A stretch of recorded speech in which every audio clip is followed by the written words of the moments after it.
तो आज की मूवी में हम जानेंगे एक ऐसे बुजुर्ग इंसान के बारे में जिसे जैमा नाम की लड़की से प्यार हो जाता है, जो कि जैमा के साथ इंटीमेट होना चाहता है, बट वो जैमा को अपने दिल की बात बता नहीं पाता। तो वो उसके साथ इंटीमेट होने के लिए किस हद तक जाता है, ये आज हम इस मूवी में जानेंगे। तो इस मूवी का नाम है जैमा बॉफरी, जो कि 2014 में रिलीज हुई थी। तो चलिए दोस्तों, जानते हैं आज की इस शानदार कहानी को। मूवी की शुरुआत में हम मार्टिन नाम के एक बूढ़े आदमी को देखते हैं, जो कि फ्रांस के एक विलेज में रहता था। ये स्टोरी हमें खुद मार्टिन ही बता रहा है, जो कहता है कि वो 7 साल पहले पेरिस से यहाँ आया था। उसके डैड की एक बेकरी शॉप थी, जिसे मार्टिन कंटिन्यू करता है, जो अपनी पत्नी के साथ मिलकर उसे संभाल रहा था। एक बार जब मार्टिन ब्रेड बना रहा था, तो उसकी ब्रेड जल जाती है, जिसके बारे में जब उसकी वाइफ पूछती है तो वो बताता है कि वो चार्ली के बारे में सोच रहा था। उसे डर है कि कहीं चार्ली सुसाइड ना कर ले। अब मार्टिन की वाइफ उसे समझाती है कि वो ऐसा कुछ नहीं करने वाला, तो तुम्हें ज़्यादा नहीं सोचना चाहिए। फिर मार्टिन चार्ली के घर जाता है, जहाँ चार्ली जैमा का सामान जला रहा था।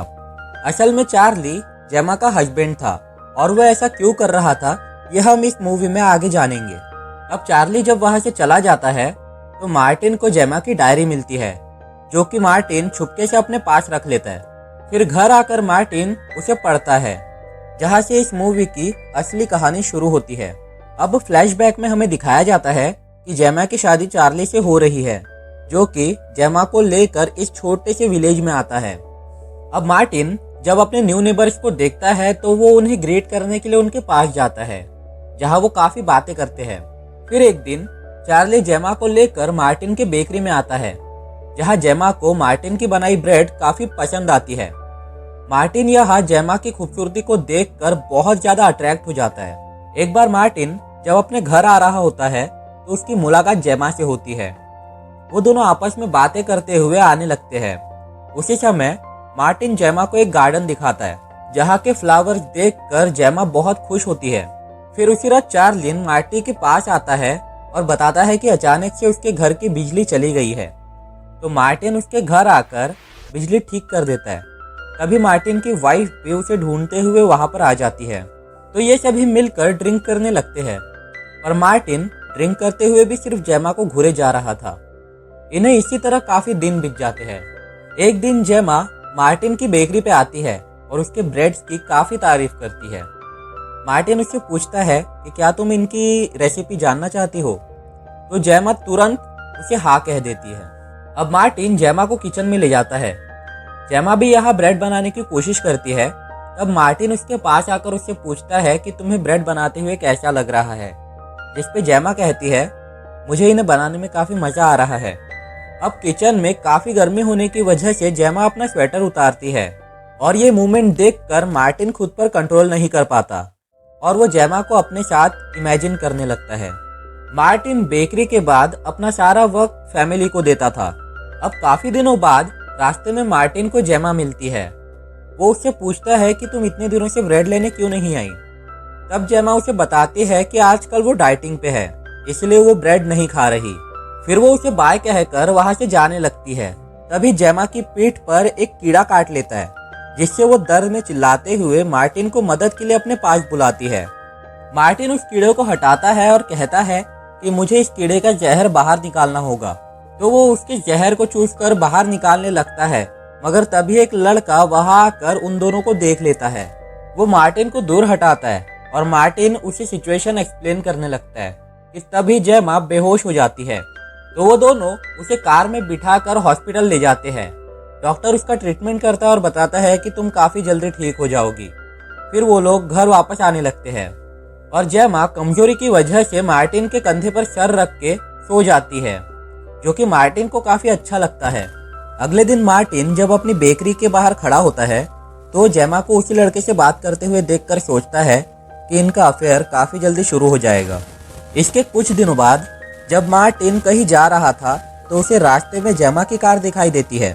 वो उसका पीछा करता है और देखता है कि जैमा उसी लड़के के घर पे जा रही है, जिसका नाम हर्फ था। मार्टिन को यह देखकर शक होता है। मार्टिन को पहले लगता है कि उस लड़के ने जैमा की मदद की थी, इसलिए वो सिर्फ उससे मिलने आई होगी, लेकिन असल में जैमा उस लड़के के साथ इंटीमेट होने के लिए आई थी। उसी रात मार्टिन जेमा के घर पे डिनर के लिए आता है, जहां वो जेमा के गले पे रेड मार्क्स देखकर समझ जाता है कि वो दोनों जरूर इंटीमेट हुए थे। इस बात को जानकर मार्टिन को बहुत दुख होता है, क्योंकि वो जेमा को सच में काफी पसंद करता था। अगले दिन मार्टिन हर्फ से मिलने जाता है, जहां हर्फ बातों ही बातों में कहता है कि आजकल वो अपनी पढ़ाई पे कंसंट्रेट नहीं कर पा रहा। तो मार्टिन उसे सजेशन देता है कि क्यों ना वो अपनी गर्लफ्रेंड को घर बुला ले, जो कि पढ़ाई में उसकी मदद कर देगी। तो हर्फ जेमा को अपने घर बुलाता है और जेमा को आते हुए देखकर मार्टिन वहीं पर छुप जाता है और उन दोनों को इंटीमेट होते हुए देखता है, जिससे उसका शक अब यकीन में बदल जाता है। इसी तरह जेमा अब हर्फ के घर पे कई बार आने लगती है और ये दोनों साथ में काफी एंजॉय करते हैं। ऐसे ही कई दिन बीत जाते हैं। फिर हम देखते हैं कि जेमा मार्टिन की बेकरी में ब्रेड खरीदने आती है, पर वो ब्रेड का एक पीस ले जाना भूल जाती है, जो वापस देने के लिए मार्टिन जेमा के घर जाता है। मगर तभी उसे कुछ आवाजें सुनाई देती है, तो वो जल्दी से छुपकर विंडो के थ्रू अंदर झांकने लगता है, जहां वो हर्फ और जेमा को इंटीमेट होते हुए देखता है। तभी जेमा हर्फ को आई लव यू कहती है, जिसे सुनकर मार्टिन को काफी गुस्सा आता है। अगले दिन जेमा हर्फ से मिलने उसके घर जाती है, जहां वो दोनों फिर एक बार इंटीमेट होते हैं। ये दोनों आपस में इतने खो जाते हैं कि उनसे हर्फ के मॉम की एक कीमती मूर्ति टूट जाती है। जेमा हर्फ को बताती है कि वो अपने हस्बैंड से कहकर इसे रिपेयर करवा लेगी। फिर वो उसे कन्विंस करने लगती है कि हमें यहाँ से भागकर लंदन चले जाना चाहिए। अब कुछ दिनों बाद जेमा को एक लेटर मिलता है, जिसे पढ़ने के बाद वो हर्फ से मिलने उसके घर जाने लगती है। यहाँ हम देखते हैं कि हर्फ की मॉम उससे अपनी मूर्ति के बारे में पूछती है, तो वो कहता है कि मूर्ति पे एक स्क्रैच आ गया था, इसलिए उसने पास में एक आदमी को उसे रिपेयर करने के लिए दी है। दूसरी तरफ जेमा को हर्फ का मैसेज आता है कि वो उसके साथ लंदन नहीं आ सकता और वो उसे माफ कर दे, जिसे पढ़कर जेमा काफी उदास हो जाती है और रोते हुए अपने घर वापस चली आती है। इस तरफ चार्ली को भी अब जेमा के ऊपर शक होने लगा था, क्योंकि वो चार्ली पे ध्यान नहीं दे रही थी।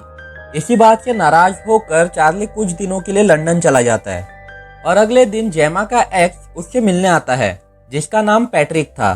फिर कुछ दिनों बाद मार्टिन रास्ते में इन दोनों को किस करते हुए देखता है, जिससे मार्टिन समझ जाता है कि जेमा को असल में क्या चाहिए।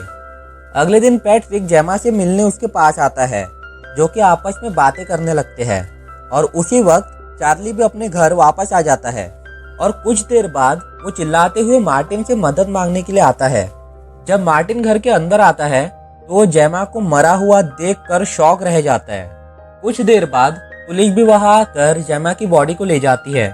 नेक्स्ट डे मार्टिन को जब जेमा की पोस्टमार्टम रिपोर्ट मिलती है, तब हमें पता चलता है कि असल में उसकी मौत ब्रेड का टुकड़ा गले में फंसने की वजह से हुई थी। जब मार्टिन चार्ली को ये बात बताता है, तो चार्ली खुद को दोष देते हुए कहने लगता है कि इसका मतलब जेमा की मौत मेरी वजह से हुई है, क्योंकि जब वो घर के अंदर गया था तो उसने देखा था कि पैट्रिक ने जेमा को पीछे से पकड़ रखा है। उसे लगा कि वो उसके साथ जबरदस्ती कर रहा है, इसीलिए चार्ली पैट्रिक को दूर हटाने के लिए उससे लड़ने लगा और लड़ाई के दौरान दम घुटने की वजह से जेमा की मौत हो गई। तभी पैट्रिक भी वहां आ जाता है और वो अब सच्चाई बताता है कि असल में उस दिन हुआ क्या था।